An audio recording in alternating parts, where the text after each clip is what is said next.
నమస్తే welcome to our channel.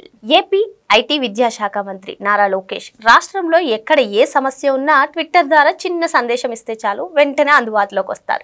ఇంతేకాకుండా దేశ నలుమూలనే కాకుండా విదేశాల్లో చిక్కుకుపోయినా సరే వాళ్ళు లోకేష్ గారిని అప్రోచ్ అయినా వెంటనే స్పందిస్తారు. మరి ఇప్పుడు పక్క రాష్ట్రమైన తమిళనాడులో వేలంకిని మాత దర్శనానికి వెళ్తూ వాళ్ళు అక్కడ ప్రమాదంలో ఉన్నారని లోకేష్ గారికి ఫోన్ చేయగానే ఒక్క ఫోన్ కాల్తో మొత్తం సమస్యను పరిష్కారం చేశారు. ఇంతకీ ఏం జరిగింది తెలుసుకునే ప్రయత్నం చేద్దాం. దీన్ని విశ్లేషించడానికి మనతో పాటుగా ఉన్నారు పొలిటికల్ అనలిస్ట్ షణ్ముఖ్ గారు. నమస్తే అండి. నమస్కారం అండి. లోకేష్ గారు నిరంతరం ప్రజలకు అందుబాటులో ఉంటూ సోషల్ మీడియా ద్వారా అయినా డైరెక్ట్గా అయినా సరే ఎక్కువ కనెక్టివిటీలో ఉంటారు. మరి అలాంటిది తమిళనాడు వెళ్ళినటువంటి పర్యాటకులు అక్కడ వేలంకిని మాత దర్శనం అయిపోయిన తర్వాత అక్కడ ఏదో చిన్న గొడవ కాస్త పెద్దగా అవుతున్నటువంటి నేపథ్యంలో అక్కడ ఒకరు లోకేష్ గారిని అప్రోచ్ అవ్వడం, మరి లోకేష్ గారు స్పందించినటువంటి తీరు, దీని మొత్తం మీద మీ అభిప్రాయం ఏంటి? నారా లోకేష్ గారు ముంబైలో ఉమెన్స్కి సంబంధించినటువంటి వరల్డ్ కప్ ఫైనల్ జరుగుతుంది మ్యాచ్. అక్కడికి వెళ్ళినప్పటికీ ఆయన బిజీగా ఉన్న ఆయన మ్యాచ్ను ఆలకిస్తే సమయంలో కూడా అసలు విషయం ఏంటి అంటే ఎందుకు నారా లోకేష్ గారు స్పందించారు అని అంటే, ఈ కృష్ణా జిల్లా నుంచి కొంతమంది ఒక 50 మంది దాకా ఒక బస్సు తీసుకొని తిరుపతి శ్రీనివాసరావు ఆధ్వర్యంలో, అంటే ఒక ఆయన ఉంటాడు కదా మేనేజ్మెంట్ మొత్తం అంతా, సో ఆయన ఆధ్వర్యంలో తమిళనాడు ప్రాంతంలో ఉన్నటువంటి వేలంగిని ప్రాంతానికి వెళ్ళడం జరిగింది. అక్కడ దర్శనానికి ఆలయ దర్శనం కోసం వెళ్ళడం జరిగింది. వెళ్ళిన తర్వాత ఆ బస్సు అంటే రిటర్న్ వచ్చే టైంలో అక్కడ ఉన్నటువంటి ఆటో డ్రైవర్లతో కొంత మాట పెరిగి గొడవ జరగడం జరిగింది. ఏకంగా వాళ్ళు రాడ్లు కర్రలతో కొట్టడానికి కూడా సిద్ధమైనటువంటి పరిస్థితి.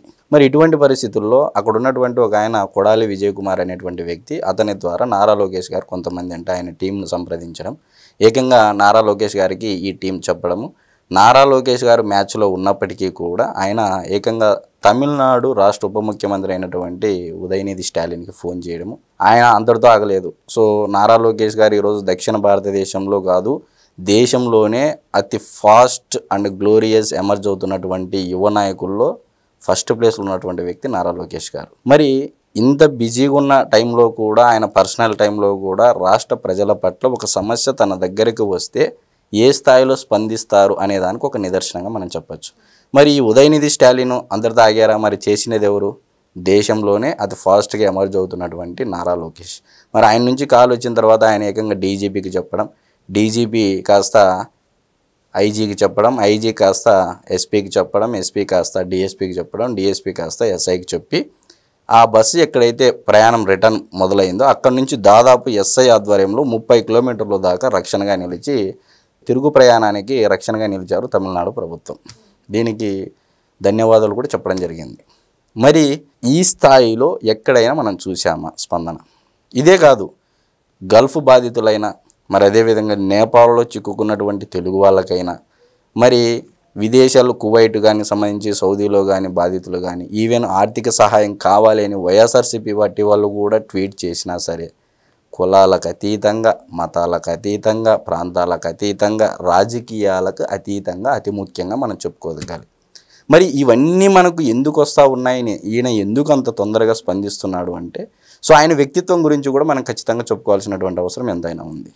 సో సర్ ఆర్థర్ అని ఒక ఫిలాసఫరు ఒక స్టేట్మెంట్ చెప్పడం జరిగింది. All truth passes through 3 stages. First it is ridiculed, second it is violently opposed, third it is accepted as being as self evident. అంటే దీని అర్థం ఏంటంటే ప్రతి నిజము ముందుగా వ్యతిరేకించబడుతుంది. నారా లోకేష్ అంటే పప్పు అని ఒకప్పుడు అన్నోళ్ళు ఇప్పుడు ఏమంటున్నారు? ఇంక్లూడింగ్ దివంగత నేత వైఎస్ రాజశేఖర రెడ్డి గారి కుమారుడు, ఆంధ్రప్రదేశ్ రాష్ట్ర మాజీ ముఖ్యమంత్రి, ప్రస్తుత పులివెందుల శాసనసభ్యుడు ఏమంటున్నారు? ఢిల్లీలో జంతర్ మంతర్ వేదిక సాక్షిగా నారా లోకేష్ సోషే రెడ్ బుక్ అంటున్నాడు. మరి ఆయన ప్రభుత్వాన్ని నడిపినటువంటి సకల శాఖ మంత్రి అయినటువంటి సజ్జల రామకృష్ణారెడ్డి గారు కూడా ప్రెస్ మీట్లో ఏమని చెప్పారు? పొలిటికల్ రిటారిక్గా ఏదో నారా లోకేష్ చెప్పాడు అనుకున్నాం కానీ రెడ్ బుక్ ఈ స్థాయిలో ఉంటుందని మేము ఊహించలేదు అని చెప్పేసి ఆయన కూడా చెప్పండి.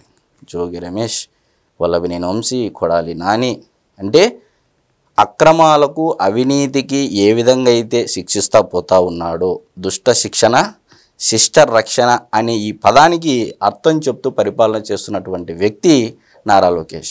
మరి all truth passes through 3 stages అన్నాం. ఫస్ట్ ప్రతి నిజం ముందుగా వ్యతిరేకించబడింది. సో పప్పు అనే పదం జనాలకు ఇతను నిజంగా పప్పేనా అని అనుమానం కలిగించే విధంగా వైఎస్ఆర్సీపీ పార్టీ వాళ్ళు కానీ ఆ సోషల్ మీడియా కానీ బాగా నెరేటివ్ చేసింది. మరి secondly it is violently opposed, అంటే ఇంకా తీవ్రంగా వ్యతిరేకించబడింది. అంటే ఇతను నిజంగా పప్పేమో, భాష మాట్లాడడం రాదు సరిగ్గా అని చెప్పేసి అనుకున్నారు.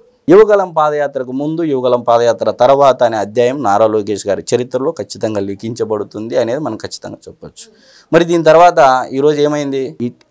It is accepted as being as self evident.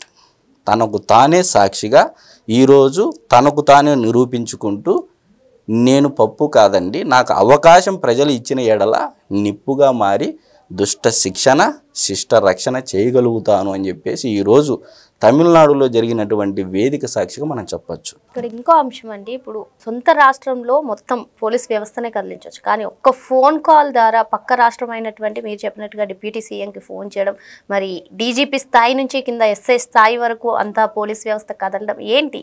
Lokesh గారికి అంత ప్రిఫరెన్స్ ఎందుకు? దేశ ప్రధానమంత్రి ఇచ్చాడండి ప్రిఫరెన్స్, ఉదయనిధి స్టాలిన్ ఏంది.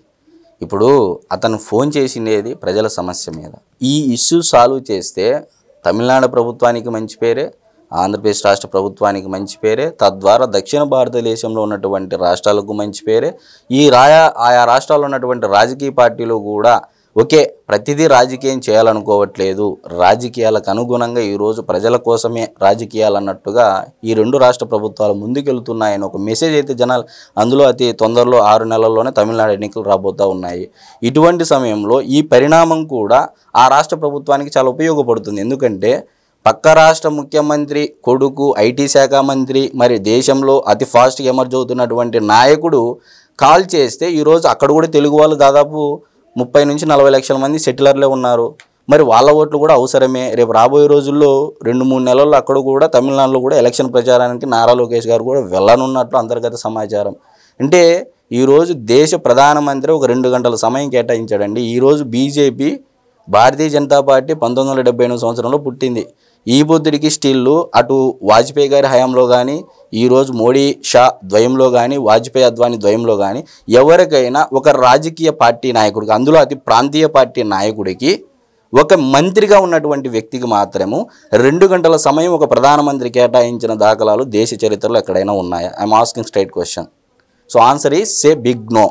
కాబట్టి నేనేం చెప్తున్నానంటే, నారా లోకేష్ గారు ఫోన్ చేస్తే అంతకుముందు వారి తండ్రి 4వసారిగా ముఖ్యమంత్రిగా ఎన్నుకోబడిన నారా చంద్రబాబు నాయుడు గారు ఏ విధంగా అయితే దేశంలో ఏ ముఖ్యమంత్రికి ఫోన్ చేసినా పలికేటువంటి స్టేచర్ ఉందో, అదే స్టేచర్ ఈరోజు నారా లోకేష్ గారు తెచ్చుకుంటున్నారు. జరుగుతుంది, జరగబోతుంది కూడా, అది కంటిన్యూ అవుతుంది కూడా అయితే నేను ఖచ్చితంగా చెప్తాను. మరో అంశంతో మళ్ళీ కలుద్దాం. Thank you. నమస్కారం.